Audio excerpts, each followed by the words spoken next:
This is Soul Signal, where the soul comes to rest. My name is Patrice. In a moment, a story will begin.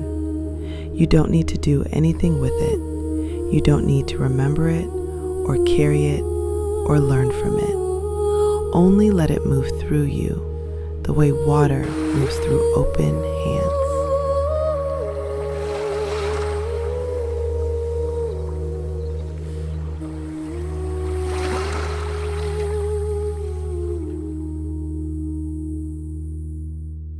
Come in, not into anything grand, just into this hour, into the bed or the chair or the couch that is already holding you, into the quiet fact that for the next little while, nothing is required of you. Nothing to answer, nothing to manage, no one to take care of. Let your shoulders hear that first. They usually carry the news before the rest of you believes it. Wherever they are right now, pulled up, braced, ready, let them come down, slowly, at their own speed. Let your jaw unclench. Let your hands go heavy wherever they're resting. You don't have to do any of this well. There's no version of tonight where you get it wrong. Your breath will find its own pace as we go. You don't have to change it. You don't have to quiet your mind either. Thoughts will come and go the whole time we're here, and that's fine. You don't have to obey every thought that arrives. You don't have to finish the ones that wander in. Let them pass through like weather. They're allowed to be here. They're just not your work tonight. Because tonight has only one purpose, and it isn't fixing anything. Tonight, something is going to be said out loud, slowly. Something you've been carrying for a long time, maybe years, that you've never quite said to anyone, possibly never even said to yourself in a full sentence. Nothing will be solved, and nothing needs to be. You're not here to be improved. You're here to be seen. That's the whole hour. That's all of it. So settle in, however settling looks for you tonight, and let me say the thing. Let's start here. Every life is different, and tonight holds all of them. Some of you have people who love you deeply, names in your phone that would answer at 2 a.m, a partner, children, a sister, a mother, a friend from way back who knows your history without needing it explained. If someone asked you to list who you have, you could make a list and it would not be short, and nothing on it would be a lie. And some of you have spent years wishing for even one name like that. Some of you have people you've learned not to lean on. Some of you have walked into this hour carrying more alone than anyone in your life realizes. Wherever you fall tonight, stay with me, because the ache I'm about to name doesn't care how long your list is. Maybe there are people you could call. Maybe there aren't. Maybe you've been longing for someone who truly sees you. Or maybe the presence that has carried you this far has never once left your side. Whether you call that presence God, Allah, the Creator, the light, the universe, spirit, or simply a love greater than yourself, perhaps you're here tonight for a reason.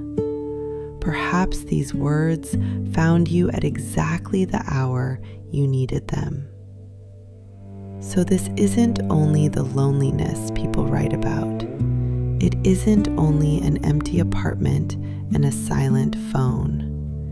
It can live in a room full of people you love, and it can live in a house where no one else is home, and still it feels the same. There's an ache underneath all of it that has been there so long you've stopped calling it anything. It shows up in the middle of good conversations. It shows up on ordinary Tuesdays, in the car, in the kitchen, in the quiet after no one calls, at the exact moment someone who cares about you says something kind. A small, quiet drop in the chest, there and gone, that makes no sense given everything you carry. You've probably never told anyone about it. Of course you haven't, because there's no way to say it that doesn't sound wrong out loud. Say it to a friend and it sounds like an accusation. Say it to your family and it sounds ungrateful. Say it to yourself and it sounds broken. And if there's been no one safe to say it to at all, it just stayed inside, spoken only in prayer, or in the quiet, or deep in your own chest.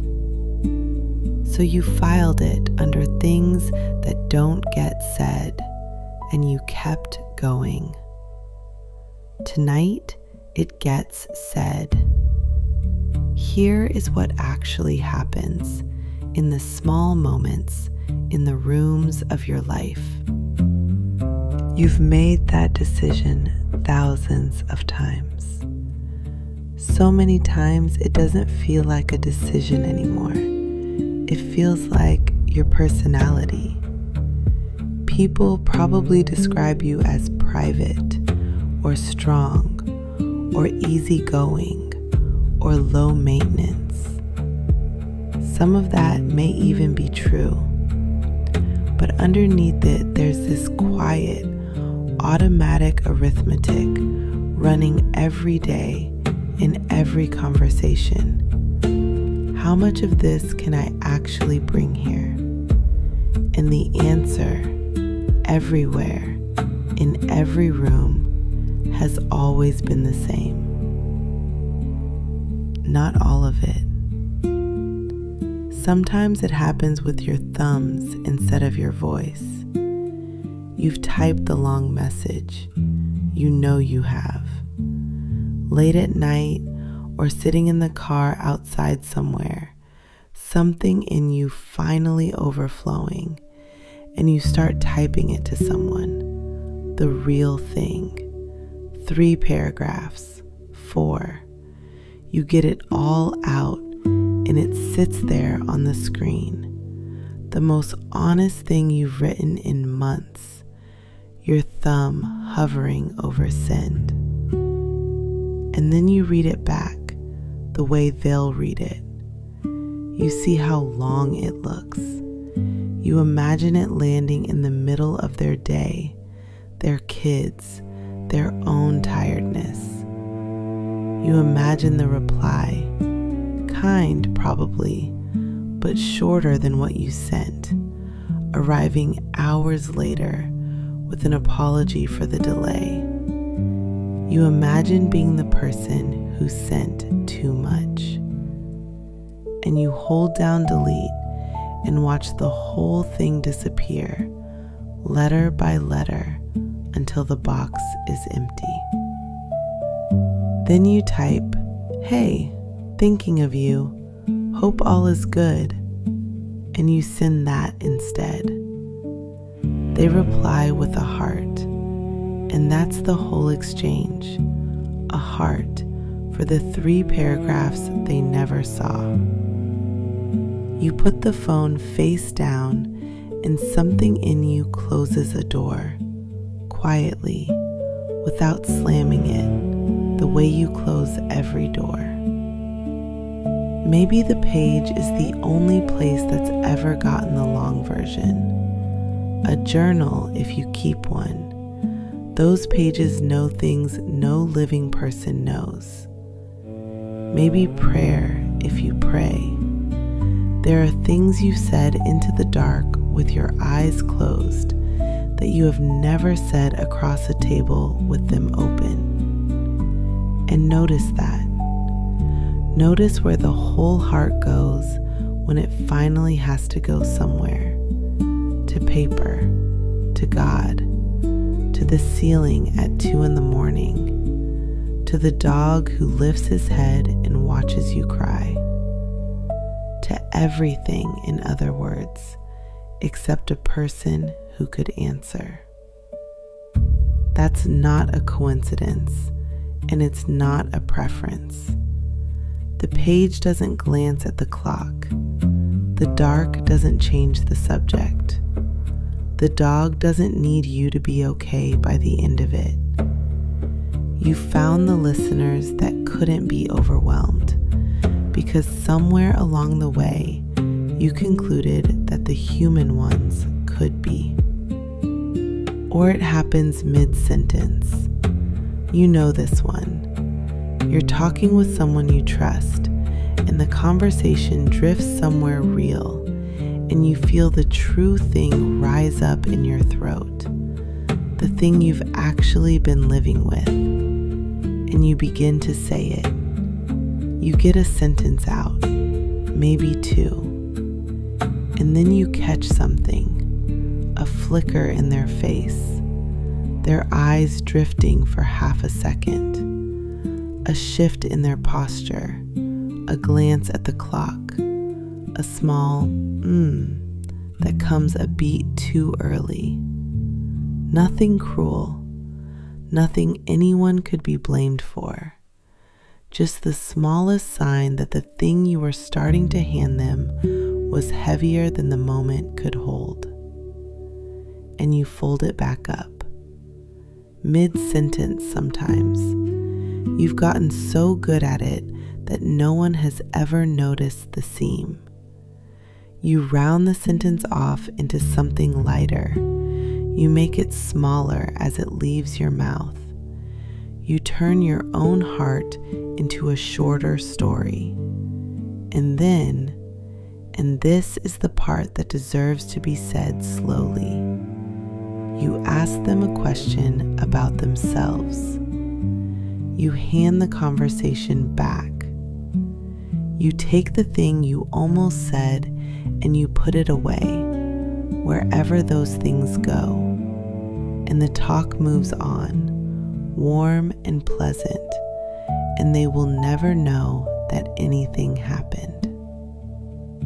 But something happened. You reached out with the whole of it, just for a moment, and then you took it back before it could be dropped. How many times have you done that? Don't count. The number doesn't matter. What matters is what all those moments quietly taught you, without you ever agreeing to the lesson. Bring the edited version. The whole version doesn't fit here. Here's another way to see it, and tell me if this isn't exactly how it works. Every person in your life holds a room of you. One friend gets the funny room, the quick one, the one with stories, the one who's good company. She loves that room. It's a real room. It isn't a performance.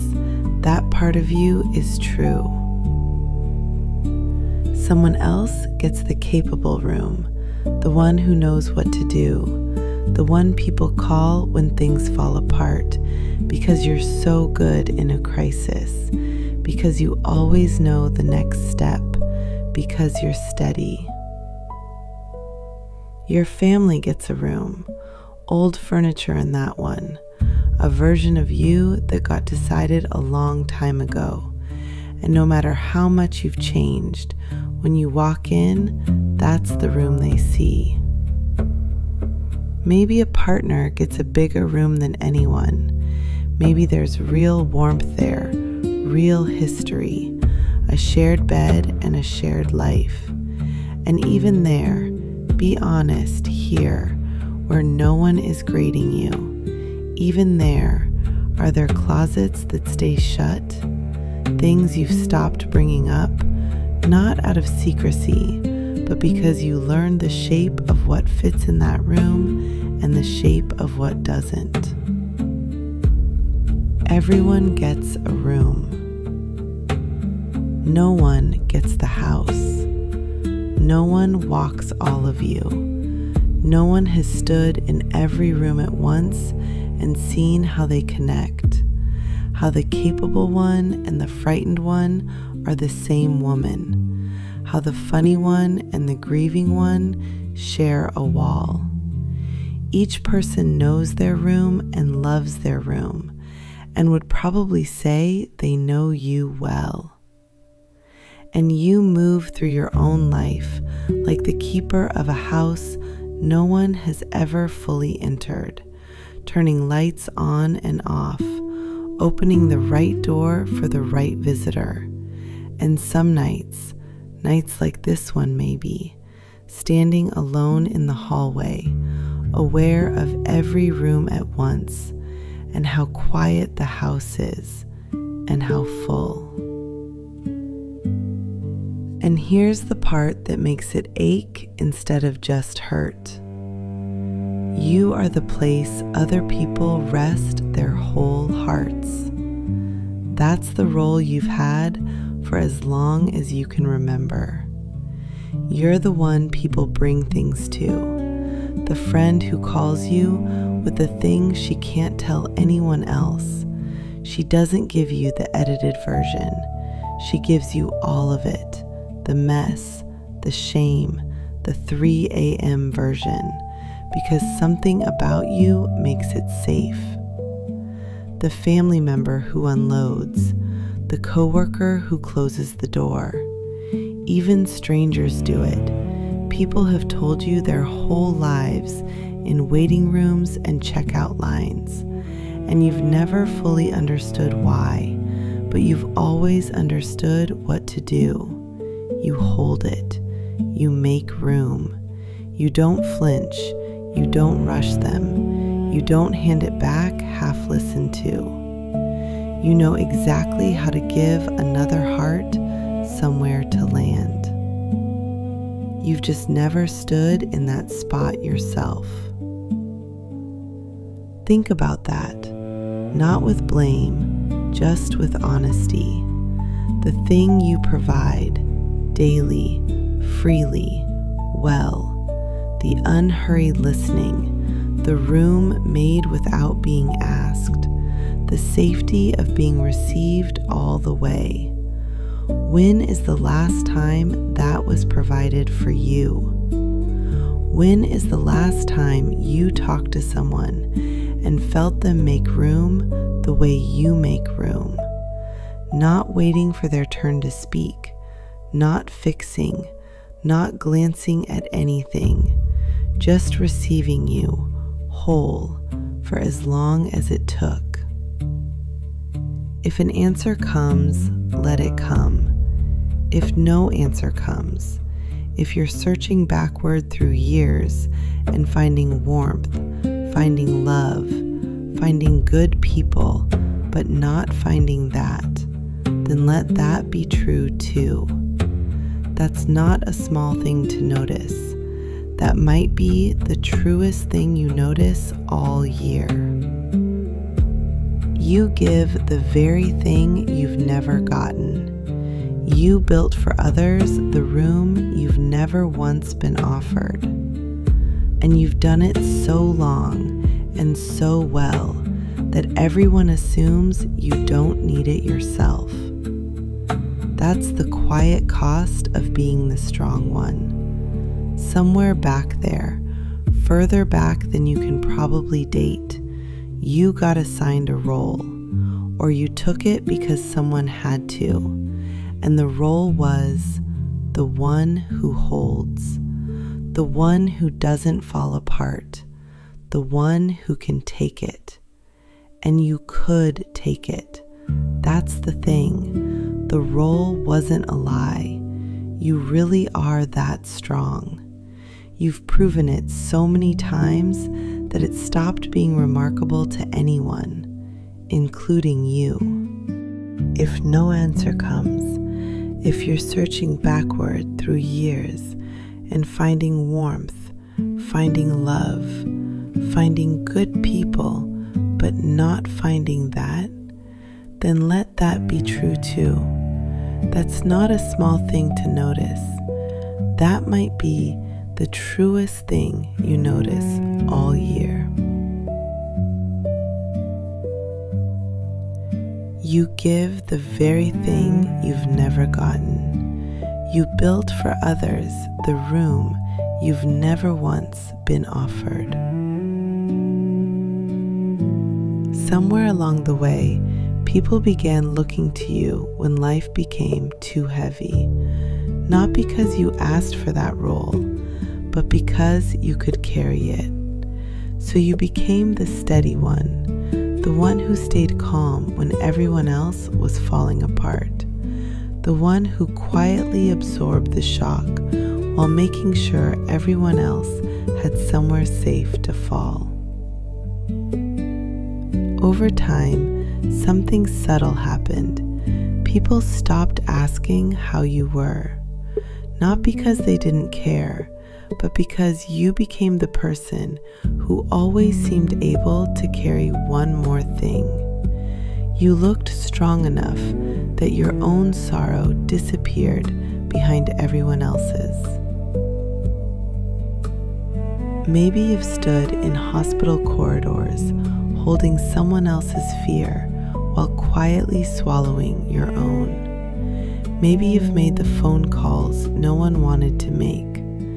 Maybe you've been the one arranging the practical things while everyone else was allowed to simply grieve.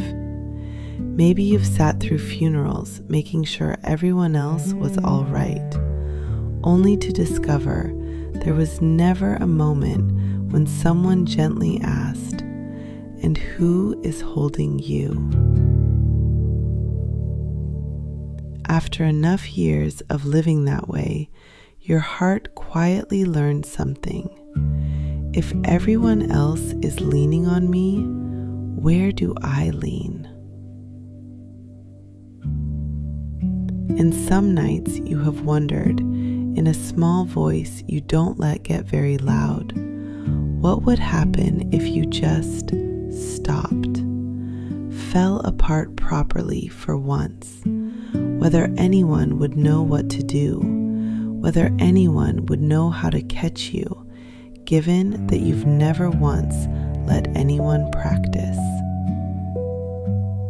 You don't actually want to fall apart. That's not what the wondering is. The wondering is simpler and sadder than that. You just want to know the net is there. Everyone else in your life gets to know the net is there. They know because they've landed in it. It's you. You're the net. And no one ever asks the net where it rests. It shows up most sharply in the strangest place, the good moments, the full table, the birthday with everyone there, the evening that goes well, real laughter, people you love in one room, nothing wrong anywhere you can point to. And somewhere in the middle of it, that drop in the chest, that small hollow, arriving exactly when it has the least right to. You look around the table and you love these people and they love you, and you are, in some way you'd never say out loud, alone in the room. Then the drive home. You know the drive home. The evening was good. You'd tell anyone it was good, and you'd mean it. And yet the car is so quiet, and something in you is heavier than it was on the way there. As if being close to everyone somehow measured the distance more precisely. As if the warmth reminded some part of you of exactly what it never quite reaches. Good news does it too. Something wonderful happens to you, and there's that first bright second where your heart lifts at full size, and then the scanning starts. Who to call? And you sort through every name, and there are so many names, and each one would be happy for you, genuinely. But you already know how each call would go, where you'd have to explain the backstory, where you'd have to shrink what it means to you so it doesn't sound like too much, where their happiness for you would be real but brief, a nice moment before the conversation moves on, and the news deserved more than a nice moment. Sometimes you make one of those calls anyway, and it's fine, and fine is the word for it. Sometimes you don't call anyone. You just sit with it, this bright whole thing in your chest with nowhere to be set down at full size, and you feel the strangest grief in the middle of your own good day. And the hard news you've mostly learned to carry in your body.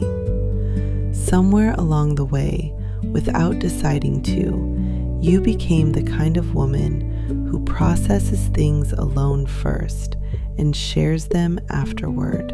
In summary, once she's already survived them. People find out what you went through after you're through it. They say, "Why didn't you tell me? I would have been there." And they mean it. And you never know how to explain that it isn't about whether they would have shown up. It's about what showing up would have held, and how you already knew without testing it that it wouldn't have been the whole of you. And then there's the middle of the night. Maybe you're there right now. The house finally quiet, everyone you take care of asleep or away, the day's noise gone, and you awake. This is the hour when the ache has always been most honest with you, because there's nothing left to muffle it. Everyone you love is within reach, some of them within arm's reach, and the distance between your heart and any place it could fully land has never felt wider than it does at 2 a.m, lying still, being no one's anything for a few hours, and feeling not free the way you think that would feel, but unheld. You spent a lot of those hours. You've watched a lot of ceilings. And in all those hours, through all those nights, the ache never once had a name. It was just the thing that lived in the quiet, the thing you talked yourself out of by morning. Not tonight. Tonight it gets its name. Before it's named, one more thing deserves to be remembered because it's part of the ache too. The almosts. There have been almosts, places where it nearly landed, a friendship some years back where the conversations went deeper than they'd ever gone anywhere, and for a season you thought, maybe this is it, maybe this is the place, before life moved one of you, or the season ended, or the depth turned out to have a floor after all. A stretch of a relationship where you were more of yourself than usual, where more rooms were open than you'd ever opened, and it was good, and it still wasn't all of them. A night, maybe you can picture the exact night, where you told someone more truth than you'd ever told anyone, and they stayed, and they were kind, and it came so close to being the whole heart landing that the near miss of it ached for weeks afterward, and you couldn't have said why. The almosts matter. They're not failures, and they're not nothing. They were real, every one of them. But they did something to you that deserves gentleness tonight. Every almost taught your heart to hope with one hand and brace with the other, to descend partway and hover. You've lived a long time in that hover, close enough to warmth to feel it, never quite cleared to land. That hovering is the most tired part of you, not the working, not the caretaking, not the holding, the hovering.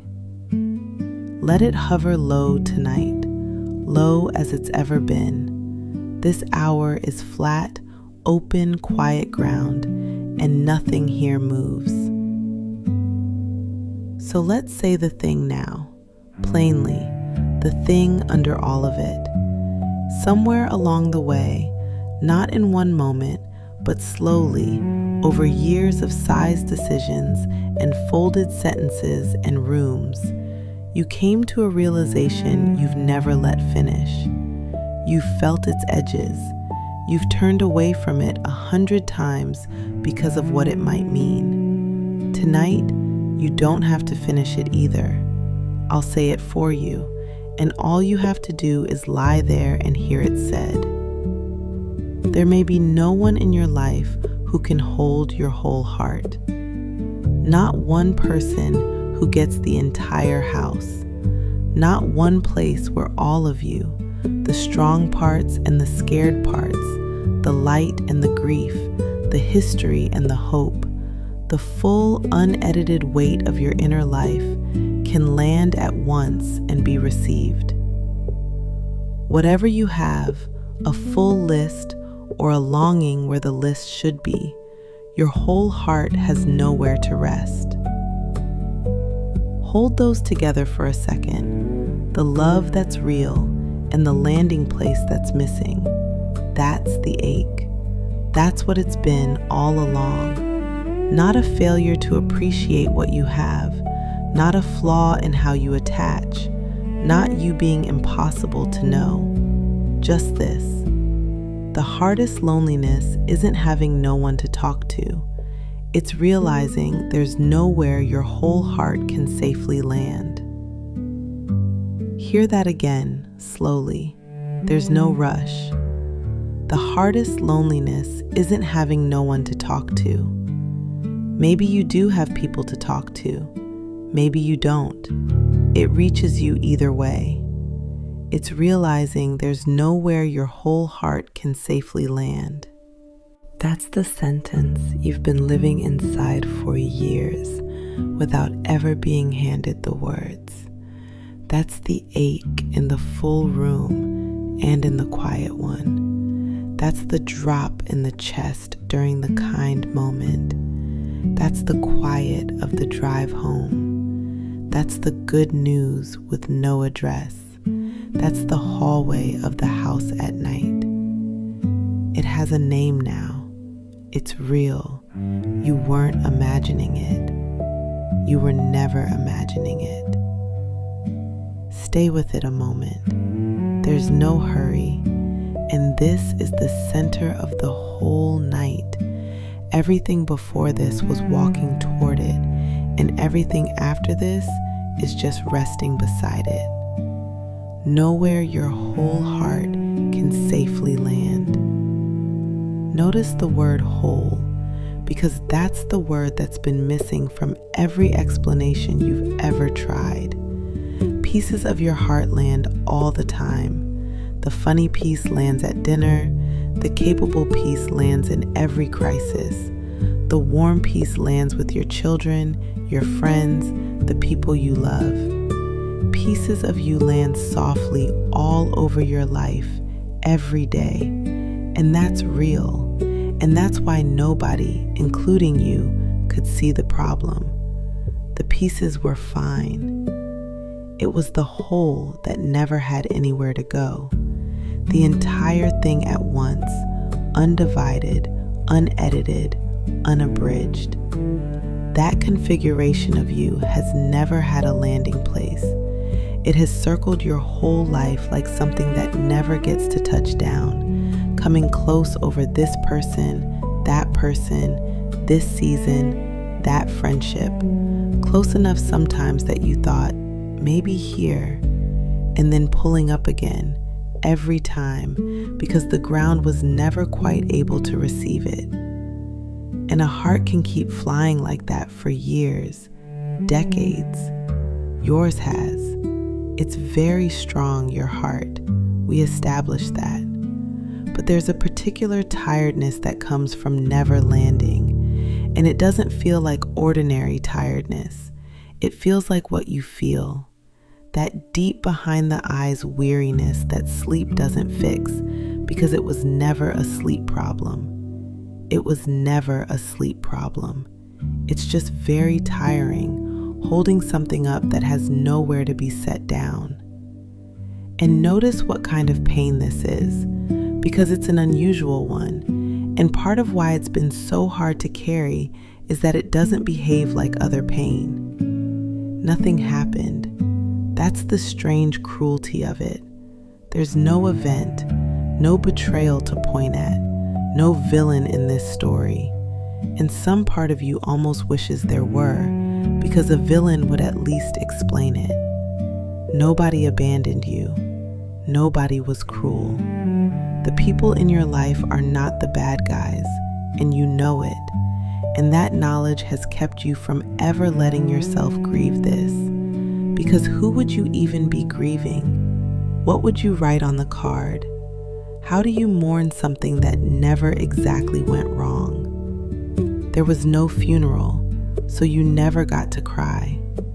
If anything, the people who love you have tried, and what they offered, mostly, were explanations. You're just tired. It's this season of life. Everyone feels this way sometimes. They weren't wrong to try. An explanation is what love reaches for when it doesn't know how to sit down. But you can be handed explanations your whole life and never once be witnessed. But something real is missing, and some deep part of you has known it for years and has been carrying the weight of it entirely alone, which is its own quiet loop, if you notice it. The ache of having nowhere to bring your whole heart is itself one more thing you've had nowhere to bring. So it just lived in you, unnamed, unwitnessed, unmourned, a grief with no story attached, the quietest kind there is. And it's been living in you longer than you've been calling yourself tired.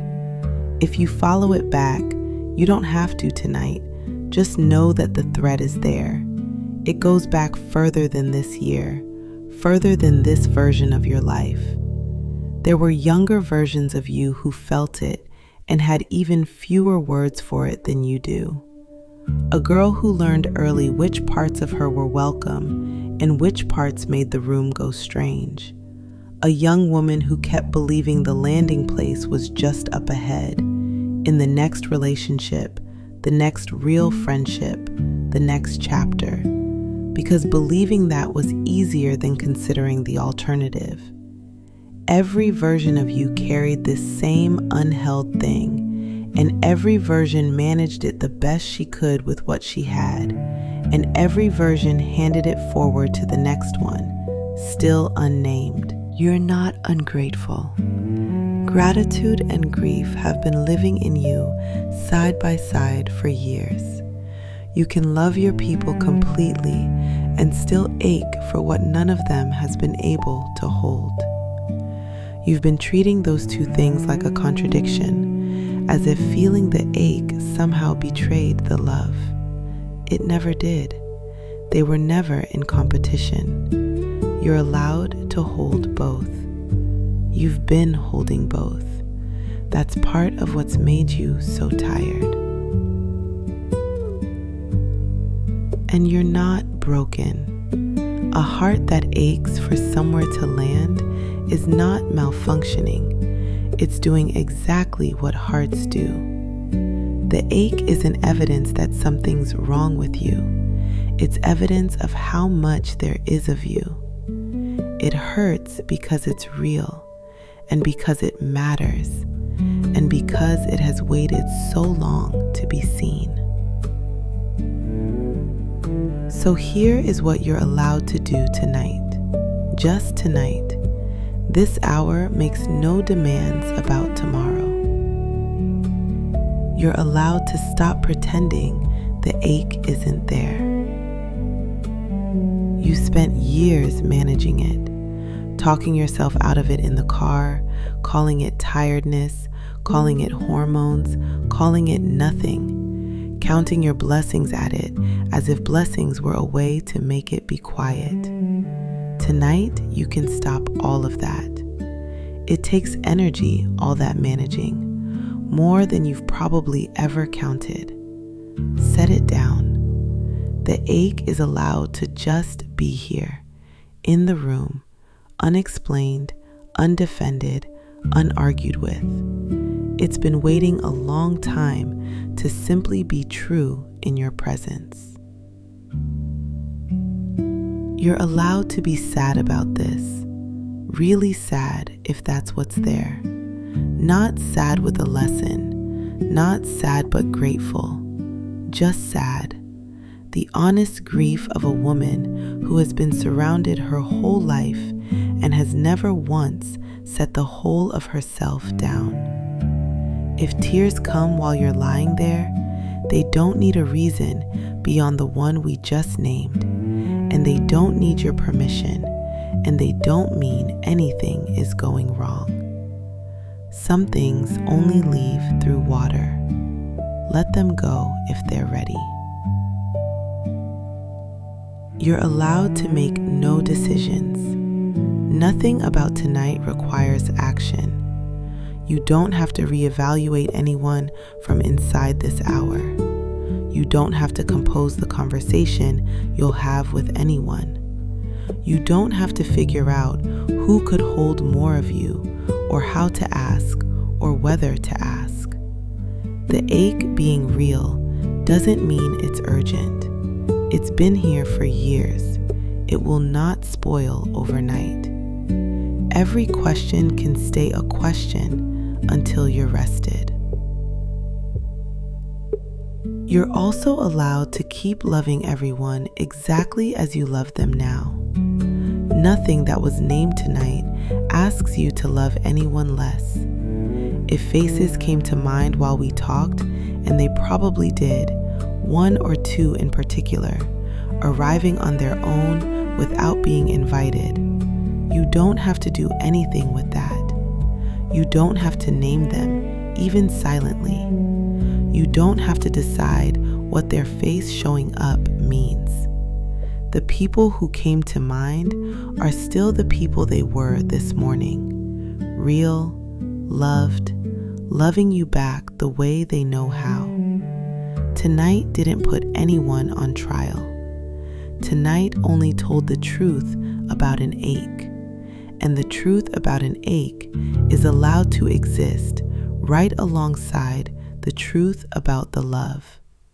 You've held harder combinations than that. And you're allowed to let this take as long as it takes. Something got named tonight that spent years unnamed, and naming is not the same as finishing. You might feel lighter tomorrow. You might feel tender for a few days, the way skin feels after something has finally been cleaned and aired. You might forget this whole hour by Thursday and have it come back to you some evening at a red light, arriving all at once. All of that is fine. There's no schedule for this. Nothing about it is being graded, and nothing about it is behind. And you're allowed to stop carrying it alone for the length of this hour. Right now, tonight, the thing has been said out loud by a voice that isn't yours. That means, for tonight at least, you are not the only one who knows. Whatever else is true, that much has already changed. Now let the body have what the heart just got, because your body has been holding this too. It was never just a feeling. It lives somewhere physical in you. Maybe you know exactly where. That place behind the sternum in the center of the chest where the drop always lands. The throat where the folded sentences went. The shoulders that learn to carry everything back home again every time because nothing ever got left in anyone else's keeping. Bring your attention there, gently, wherever the ache lives in you.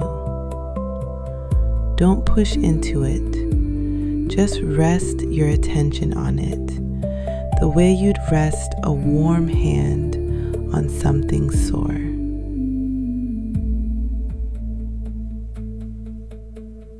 And breathe. Slow, easy, no counting. Let the exhales get a little longer on their own. Here is what's true about this exact hour. Nothing here needs you to be smaller. Take that in. For once, the room you're in is not asking for the edited version. This hour has no face to read, no container to measure, no half-second calculation to run. There is no wrong size here. The whole house of you, every room, every closet, the hallway, all of it, fits in this hour with space left over. Nothing is arriving that you'll have to hold. Nothing is needed from you until morning, and morning is far away. So set it down, all of it, the whole weight, not a piece of it, not the manageable version. Let the mattress take your full weight, and let this hour take the rest of it. You've been the place where everything lands. Tonight, land. And if some part of you doesn't quite believe it yet, if there's a small, vigilant piece still standing watch, still checking whether this is really allowed, that's all right. It doesn't have to believe all at once. It's been on duty a long time. It stands down slowly, and it's earned the right to be careful. Just let each breath tell it again. In, nothing is being asked. Out, nothing is being measured. In, no one needs you until morning. Out, it can all be this heavy and nothing breaks. Breath by breath, at whatever pace it needs. There's a whole night of breaths ahead, and every one of them says the same thing. Feel your shoulders again. They've come down some since we started. Let them come down further, without force, just permission. Feel your jaw, your throat, soft. Feel your hands, those hands that have held so many other people's hearts, empty now, heavy now, holding nothing, needing to hold nothing. Feel your chest rise and fall, and notice that the ache, wherever it was, doesn't have to go anywhere. It can rest too. It's not being managed right now. It's just here, seen. And even a grief gets tired, and even a grief can sleep. Let the softening keep moving down through you now, slowly, at whatever pace it wants. Your face first, the small muscles around the eyes, the ones that do the reading of other people's faces, the ones that catch the flicker and the glance. They've worked hard for a long time, and there are no faces to read here. Let them go still. The space between the eyebrows, smooth. The cheeks, heavy. The tongue resting loose in the mouth. The lips barely together. Nothing left to say, and nothing being measured. Then the chest. One more slow breath into that place behind the sternum. Not to change anything there, just to visit it kindly, the way you visited so many rooms where someone was hurting. On the exhale, let the chest fall all the way, and feel how the weight of you presses a little deeper into the bed. Again, inhale, easy, unforced. Exhale, longer, and sink. Then the belly, soft. You've held it tight for years without noticing. Most carriers do. Let it be round. Let it move with the breath, unguarded. There's no one here it needs to brace for. Then the legs, the long heaviness of them, thighs and knees and calves going down like slow water. The feet last, the feet that have carried you into every room where someone needed you, stood in every kitchen and hallway and hospital corridor, brought you home every time with everything still on your shoulders. They're done for today. Let them be completely done. Warm, heavy, still. The thoughts will keep drifting through. Let them. Tomorrow's list, an old conversation, a face, a worry. None of it is yours to hold tonight. Let each one pass through the hallway without you getting up to meet it. You do not have to obey every thought that arrives. The house can be full and quiet at the same time. You know that better than anyone. Stay here now. There's nothing else coming. No more truths tonight. The one we named was enough, and it will still be true in the morning, and it will still be named. You don't have to hold on to it while you sleep. It's outside of you now. It will keep. Just this now.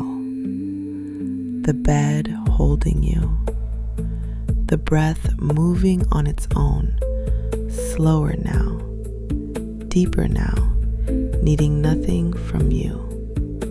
The body getting heavier, legs heavy, arms heavy, the back of you sinking into what's beneath you, held up without any effort of yours.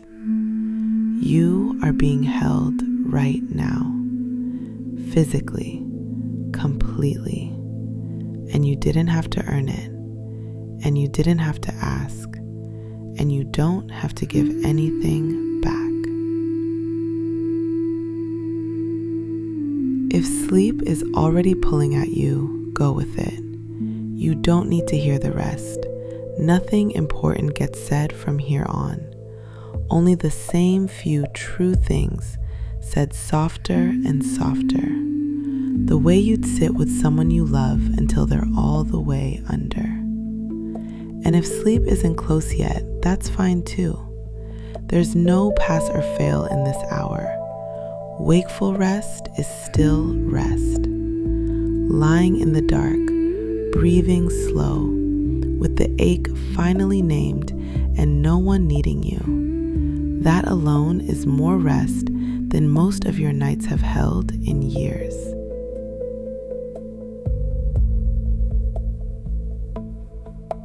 For years you've fallen asleep as the keeper of the house, the last one awake, the one holding everything, the one nobody was holding.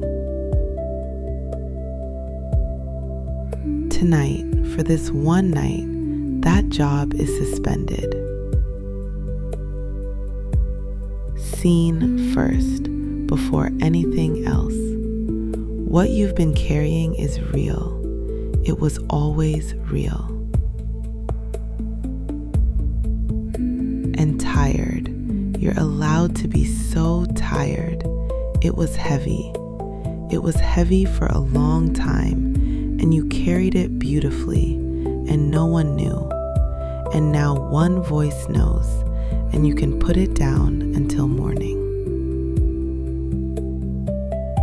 Let the eyes rest all the way. Let the breath go all the way slow. Let the whole heart, the entire, unedited, uncarried heart of you rest here, in this hour, where nothing needs it to be smaller, and nothing is measuring it, and nothing is asking. It has somewhere to land tonight, right here. Let it land.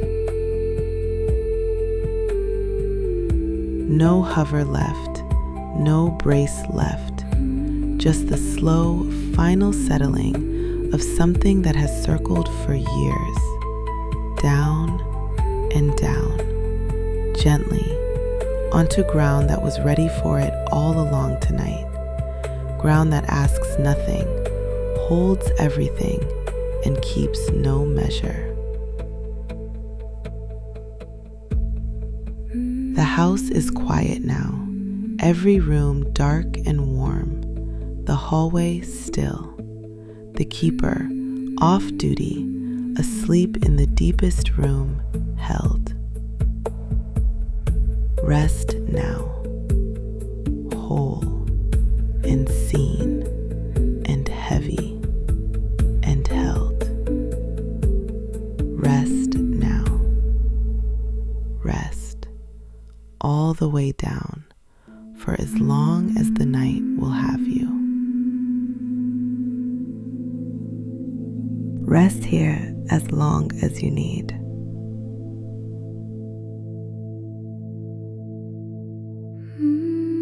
The story has done its work. You don't have to hold it. You can let it go the way you let a breath go, completely, without watching where it goes. Soul Signal will be here when you return. There are more stories waiting, more nights like this one. Until then, may you dream in light, may you wake in grace, and may you always know you are the signal.